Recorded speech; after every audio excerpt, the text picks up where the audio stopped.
What's up, everyone? Welcome to my show. Got something in the mail from a friend of mine, Richie. He came through and did me a favor and found some stuff for me, which was pretty cool of him. I'm going to show you what he got.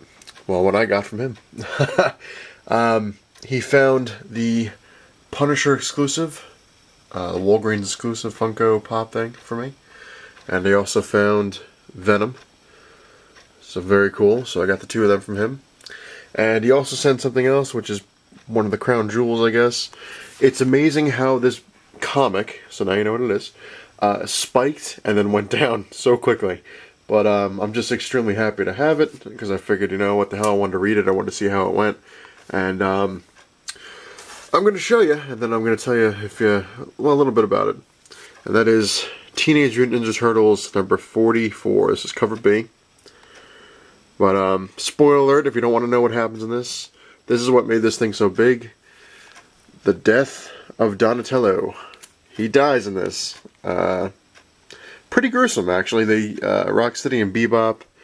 Like I said, if you don't want to know how the whole thing, you might want to skip ahead until the book is no longer shown. But, yeah, Rocksteady and Bebop basically kick his ass, and then Rocksteady takes a sledgehammer to his shell and cracks it open, and he basically, I guess, bleeds to death, because they don't really go into it too much. You just kind of see him drop, and there's blood everywhere, and then the next panel kind of shows a big hole in his shell, and it's pretty nasty. It's pretty nasty how they did that. But what's interesting about this book is that when it came out and people realized that it was the death of Donatello, when you went on eBay, there was like ones going for $500. That's like, oh, near mint, $500. Somebody had one graded already, and he wanted $1,000 for it, and I was like, wow. And this only came out like, what, a couple weeks ago? And now when you look for it, it's going for like $20, 10, 15, you know, nothing insane. So it just kind of shows you how things, you know, can go up and drop so quickly. But I'm still happy to have it. It's very cool. So thanks, Richie, again, for going above and beyond and getting me these lovely items. A couple other things to talk about, which is interesting. I do have a couple shipments coming in, which might be today, I don't know. It depends on the, I guess, how fast the post office is. But I'm going to take you on a little walk. Don't want to get too dizzy. We're going to go over here, because I'm kind of on a army ants kick. As you can see, I moved everything over here, which I got to move it somewhere else, because it's kind of their fault. But, I was on eBay, and the same guy that I got a couple of these from, with the custom paint job, was selling a couple more of them.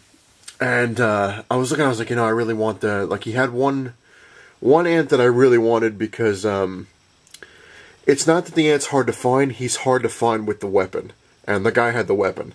So I was like, alright, because I honestly, I've been looking for a year and a half, and I've never seen him with the weapon. So I was like, you know what, he had to buy it now, or he had a best offer. And once again, I decided to throw in an offer.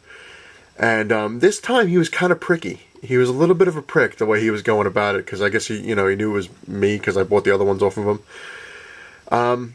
A lot of people, don't know, or they might not. I don't know how it goes, because sometimes it's very tricky with these things. But when you do a custom paint job on something, a lot of the times, 99.9% of the time, it devalues the figure, because you're basically screwing up the original figure. No matter how cool it looks, it does devalue it. I mean, lately a lot now, certain custom paint jobs actually increase the value on figures. So it's difficult. It's difficult to come around and try to figure out what's what. But when I was looking at the ants, like, he had one that had a really horrible custom paint job. It was really, really horrible. And the other one wasn't too bad. But the one I want he didn't touch was the which I call the middle ant, because it was 3-1, 2, doesn't matter, I'll show it to you down the line. He didn't do anything with that one, but it had the weapon. So he had to buy it now for, I think like $15, and I was like, yeah, it's kind of steep for, 3 ants. So I put in a thing, I think I put in like 8. So then he sends me an email, which this is where it gets kind of pricky. You know what? I'm going to stop it here, though, and I'll tell you the story, because, like I said, I don't want to make it too long, because it doesn't upload. So come back, and I'll tell you the whole thing on this. See you soon.